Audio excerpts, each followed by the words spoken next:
Pew pew.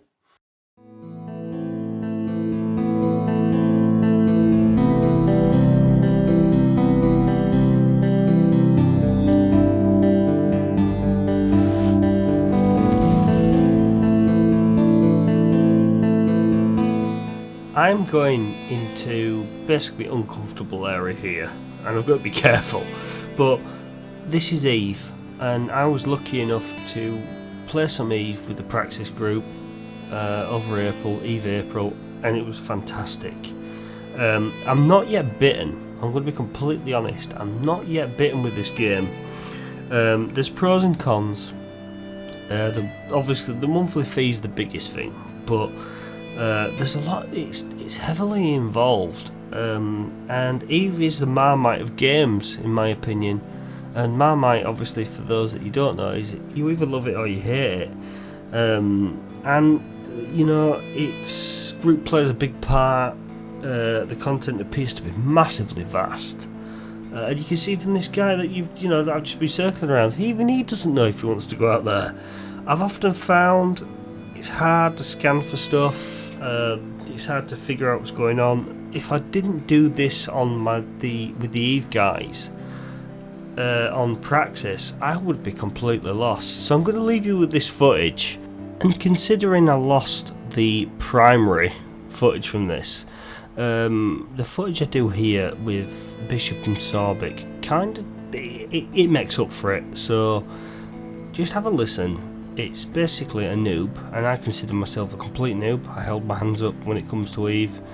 Talking to two guys that know what they're talking about, talking me through stuff, and this is what the Praxis of Eve event was all about, and it sums it up. So just have a listen. Yeah, well, the War Academy ones are finished, and I didn't know where to go to carry them on, so I just carried on doing the agent ones that are actually in the station. Mm-hmm. Well, do you have any Veldspar or Scordite laying around in your item hangar? No, because I honestly, Bishop, I am completely noob at this game. I ain't even scratched the surface of what's going on here. Well, best thing you do then is you go to an asteroid belt, you mine up some Veldspar, but even better is Scordite. You can even continue mining until your cargo is full. Yeah. And then you return to the station, and then you need to reprocess your ores into minerals, and that's how you get the tritanium minerals that you need to hand in. Alright, okay. So what did you say the best one is? Cordite, did you say? Yeah, Scordite indeed.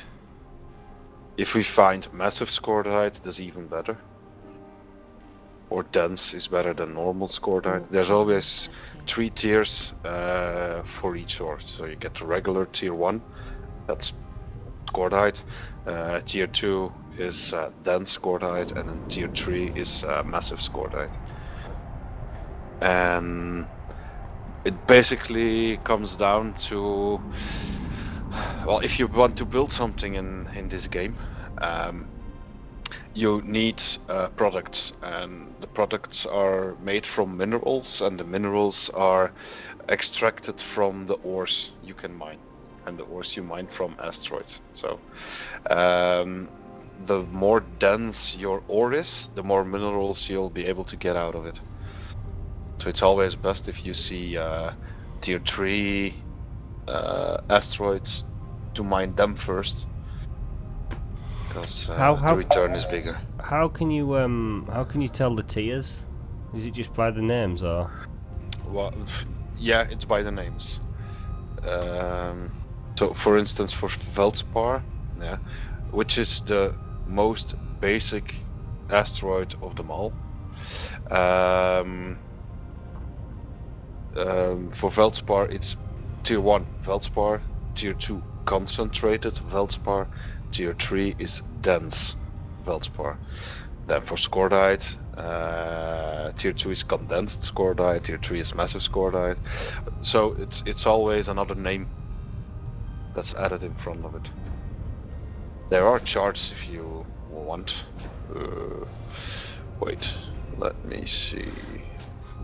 It's alright, mate. No, it's fine, Bishop. I appreciate it. It's just, honestly, I know it sounds stupid, but with all the options you've got in the menu around you and all these different things you can go to, actually just finding out how to go to the asteroid fields, I didn't realise was as simple as just, clicking on the screen.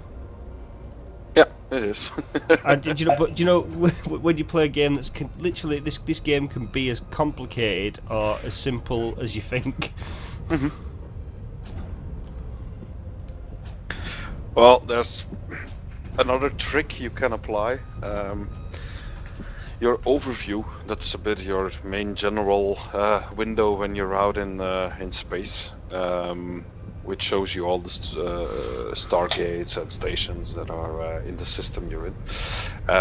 You can create new tabs on them. So I, for instance, my first tab is always PvP, so that's where I can see all the other players that are in the system.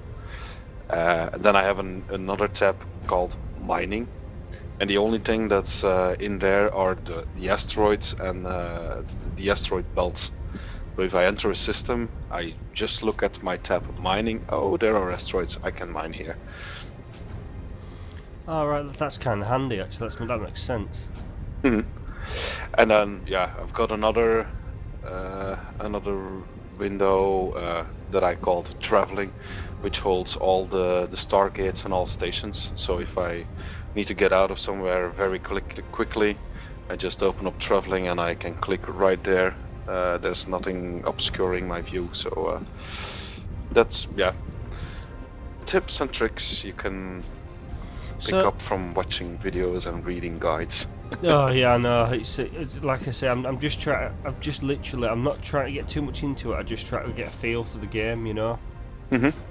But the other question I was going to ask, I had two different type of mining lasers in my in my cargo hold, shall I say, and I had a civilian mining laser and one that just says mining laser level 1 or something. How do you know which is the better one? If it's civilian, it's always the worst. So basically, right, okay, that's fine. Yeah. Well, it depends. If you really want to go make a career in mining, then the thing I would look for is to buy a venture. There are some missions you can do which will reward you a venture. That's the name of the ship, with mining laser 2 on it. And then just save up until you get to a big ship. Because it seems with some of the missions you get a couple of ships as well, but looks of it. Yeah, there are some. Yeah, if you do the agent missions, you get some ships. Yeah. So is that basically they give you ships that are better adapted to mine and like better cargo holds and stuff like that? Basically, if you do the agent missions for mining, are the ships that you get off them more adapted for mining? I know it sounds like a stupid question, but I'd assume they would be adapted for mining. Yeah, and they'll reward you also with like the skill books that you need to further progress into the mining business. So you could basically do a lot of the different agent missions and be a good all-round pilot and do all sorts of different stuff. True, but you won't be great in anything. You what? Sorry. What? Sorry. Well, you'll be good at doing a lot of things, but you won't be the best in doing one single thing. That's the thing, and if you need to choose a path, and once you know what you want to do, for example, explorer, mining, industrial, shooting, hunting, then you know your path you're gonna choose. Then the next step is choose your ship that you want to have, your tier 3 ship, and then once you know that, you know what you gonna, what all the skills that you're gonna need for getting there. Alright, okay, so explain something to me now, right? So if I think I went down the military route originally, and I've got a few military ships now. If I was to carry on doing a couple of the different agent missions, would that affect the military route, or could I still sort of make that my main one? Well, your part is mostly determined by the skills you train. So you could be training, let's say, military, all the military skills, and then in your downtime, so while you're waiting for your skills to complete, you can do a lot of other stuff. But it's your skills that will determine, in the first place, what you'll be able to do in the game. So, and I sound stupid again, but do you know, I think the majority of the skills that I can see that are in my skill set are all based around military. Mm-hmm. Yeah, they are. They're all spaceship command and science and all that sort of stuff. Mm-hmm. I can't ruin that in any way, can I? No. Once you have a skill that's learned, even if it's partially learned, you will keep the skill points. All right, and is there like a maximum amount that you can have, or? No. All right. Okay. No. So, and you're not limited to the skills that are in your character sheets overview. You can buy other skills, so you need skill books for that. So you can learn a lot of different skills. More advanced skills, like you have like primary skills. For example, astrometric is a basic primary skill. But if I going like me now, I'm going a little bit an explorer. So I also have like secondary skills of astrometric, and that's then acquisitioning, ranger finding, and there is another one I don't know anymore. And these are like secondary skill on that one, so it's even making me better in exploring stuff. All right. Okay. I'm just, like I say, I'm still kind of getting to grips with the whole. The game for me it's good in that respect, but I'm still kind of getting to, because I've got another ship now. I've got a Venture, is it? I've just got that off the mining one. Yep, that's a great ship to go mining in. It's really it's got a pretty small cargo size, so you can fill it up pretty quickly. But it's fast, it's agile. You can I did a lot of my my mining in the beginning when I started out, and I did some pretty crazy stuff with it also. Went into wormholes and then stuff still got away. It's a nice ship to have. Oh yeah, a tip that we can give you is once you are mining, align yourself already to a certain location, and once you see people are joining your area, and they are getting and depending on which ship they are, of course, if it's also a mining vessel, you can leave it like it is. But if you see it's like attacking ships or something, then because you are already aligned and that's in the direction you want to go for escape, then your warp drive is like instant. You don't lose the alignment process and then warping. Right. So basically, if you were sat there mining, and somebody would go, let's just let him do a bit of mining for a bit, guys, and then they're going to try and rape your stuff. If you're already aligned to your direction, you can get away faster. Yep. Yeah, faster. That's a good tip. Yeah, I like that. Okay, when you're mining in, well, you've got HiSec. HiSec is systems like 1.0 or 0.9. Actually, 0.5 is still considered high security space. Yeah, true. So the higher the security status of the system you're mining in, the quote less likely unquote it is for people to gank you. They can do it everywhere,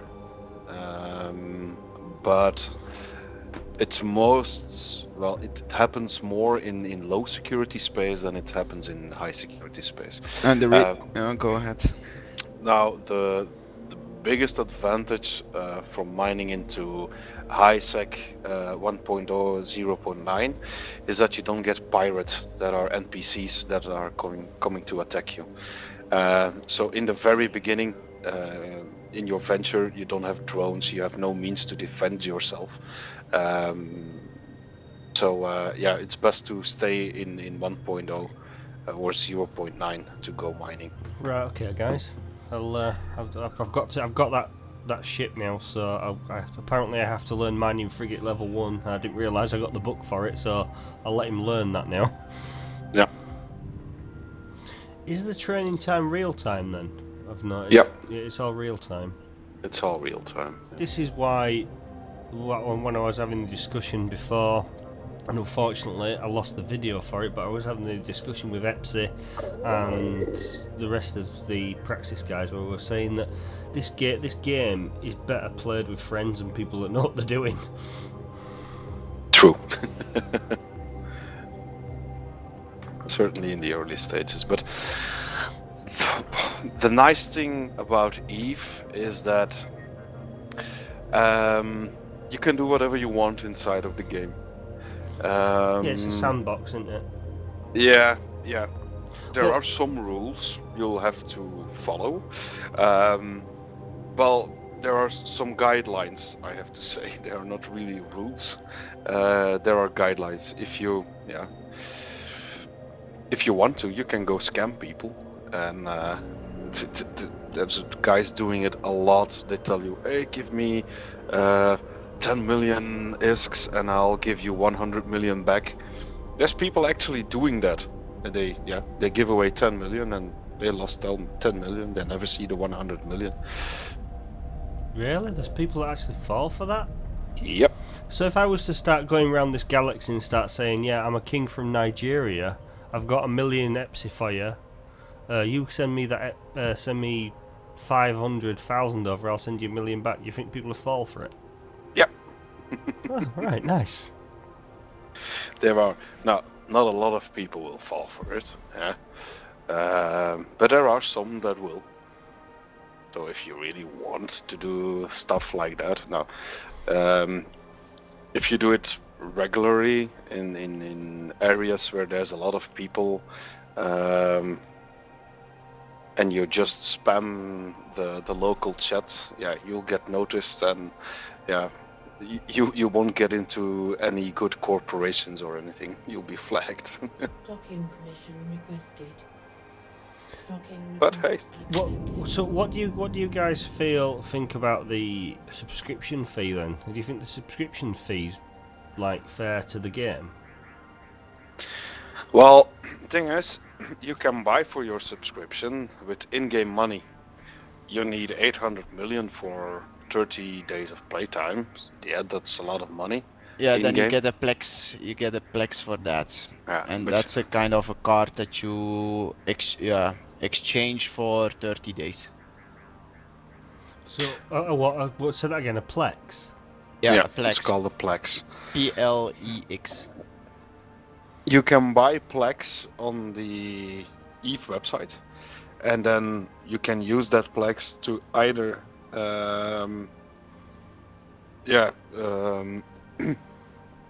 forgot the word, prolong your subscription time, with 30 days, or you can use the Plex as an in-game item to sell it on the market and earn 800 million ISK. That's actually not a bad goal. That's not a bad idea. Yeah, but the 800 million ISK, certainly as a starting player, you can buy everything you need to get started and have a whole lot left. But yeah, that's up to you. Now, the thing is, there are ways, and there are people doing that constantly. They try to make 1 billion a month in the game by mining, doing missions, doing whatever they feel like doing that will earn them in the 30 days, their 1 billion ISKs, and then they just spend 800 million of it on a Plex, use it to for the 30 days subscription time, and they can keep on playing without paying any real money for the game. It's possible. I suppose if you've got the time to sort of do that sort of thing, that's not a bad idea. And I suppose if, from what I saw when we went round as a group of Praxis, getting that sort of money wouldn't take that long if you had a decent group of guys doing the missions. True. There are some strategies you can follow. That'll take you, it'll take you about a month and a half before you're set up for everything. So, yeah, you'll have to pay once, maybe twice, for your subscription. But once you've got all the right skills trained and the right gear bought in the game, and then you're kind of set up, and then it'll take you some time in game also, depending on what you're doing. If you're just mining, then that'll take the most time. But you'll be playing the game, and you don't have to pay any real money to keep playing the game. Yeah, but keep in mind, you will not be able to do this in the first 3 months, I believe. No. No, that's alright. It's just interesting to know. I've got a mission-related question for you now.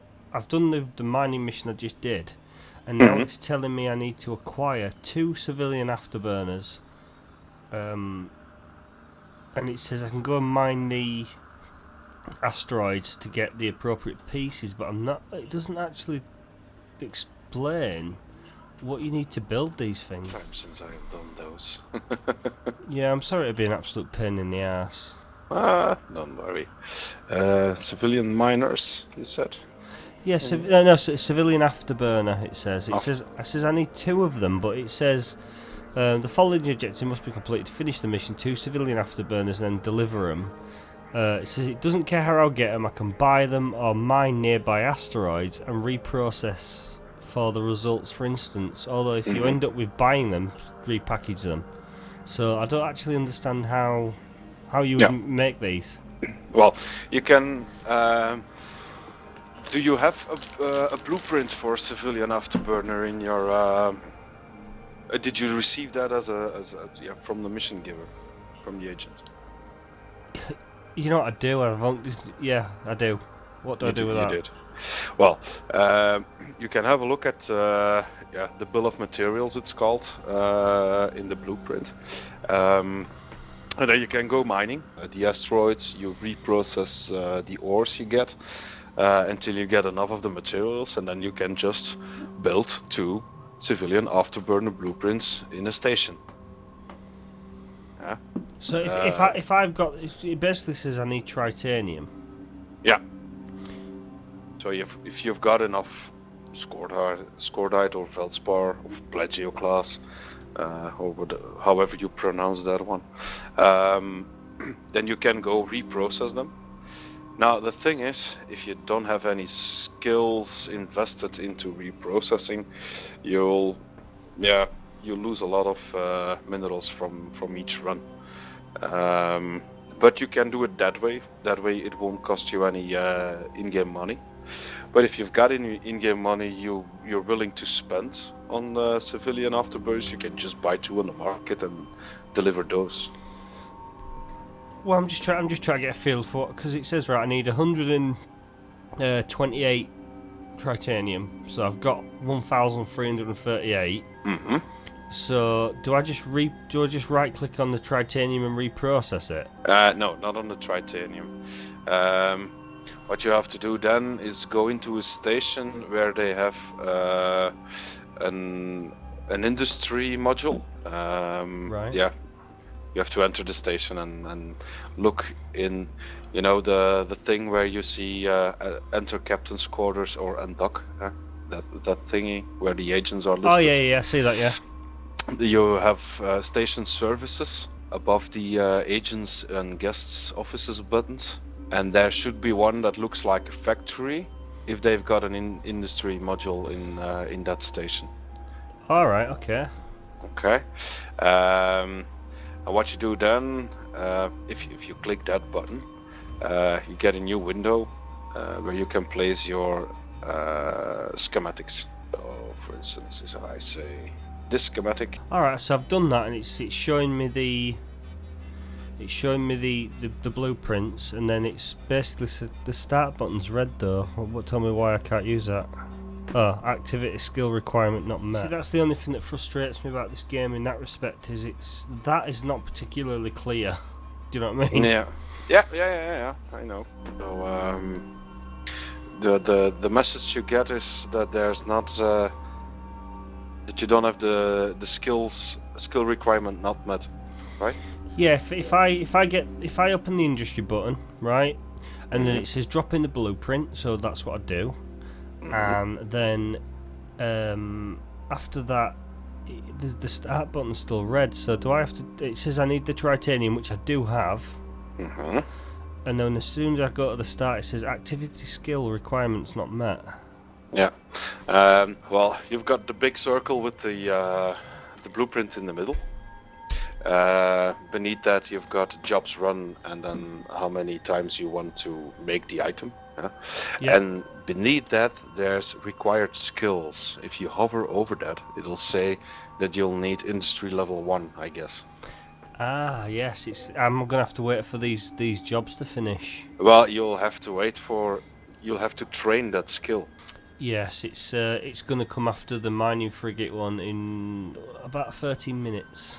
Right, that makes sense. Right, okay, mate. Yeah. You see, to any other Eve player that didn't know that, well, any other Eve player that did know that, right, would think, oh, what an idiot. But it's not particularly clear. Do you know what I mean? Unless, it's just weird. I know. Everybody asks those questions the first time they play. That's normal. It's like building. The only way I can describe this game from the offput is, it's like building a jigsaw puzzle where all the pieces are white. Do you know what I mean? Rather than having the picture, or building. Well, actually, no, that's not true. It's like building a jigsaw puzzle of a picture, but you don't know what the picture is of. Yeah, indeed. True. And that's why they launched the agents. That's a bit to get you accustomed to how the game is supposed to be played, but they don't feed it on a golden spoon. No, I can appreciate that, but I think they should just try and make when they're doing these because these are the starter missions, for God's sake. I think what they should do is they should do the links to tell you what you should do, and then if you don't pay attention at those points and you don't know later on, that's your own fault. It's like punishing somebody for not knowing something when they don't actually know it anyway, rather than I know you don't know off the Ofsted, but you're familiar with the game, so you could have probably figured that out in a few minutes, whereas I could be sat staring at my ship for about 20 minutes thinking, I'm going to play StarCraft instead. Yeah, I understand. It was my first experience also. And then it helps to have some folks playing the game also, where you can just ask your questions. By the way, did you join the in-game chat group for Praxis? Yeah, I was there for the event and everything. I actually filmed it all. But I was telling Epsy and everybody that I was filming it and everything, but the problem is I formatted my computer after the event. And then it got lost. Yeah, I reinstalled. I had all the software and all the not the software. I had all the video and everything still. I kept it all nice and safe, all backed up, and then I transferred back onto the drive. And then when I installed I'm gonna name and shame the program. When I installed Pinnacle Studio, which I edit with, and when it asked me for a render folder, I used the render folder and the videos folder as the same place because it makes it easier for me. And as soon as I told it that was the render folder, it deleted the lot. Ouch! I won't. No. Well, if you do, you just tell me. I'll just call you Barry or something rather than whatever. You know what I mean? I'm sorry, this player that's voice you're hearing currently is under the witness protection program and cannot be named. So Barry has been helping me on Eve. So we'll do something like that if that's all right. Yeah. Sweet. I've been playing with Sorbik. I've been playing for almost 15 years now. We're playing games together. Yeah, well, it's just more fun to play with other people. I completely and totally agree. But you get to meet different people as well, don't you? You never really. Sometimes you get to meet them, but other times you don't really need to meet them. You use your own imagination. I'm constantly imagining that when I'm speaking to the likes of somebody like Dreven, he's sat there with a surfboard behind him with his boxer shorts on, or you know. Nice.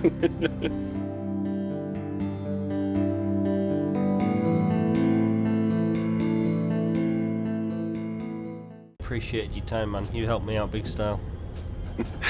No worries. That's what we're here for. To help each other out, to have more fun.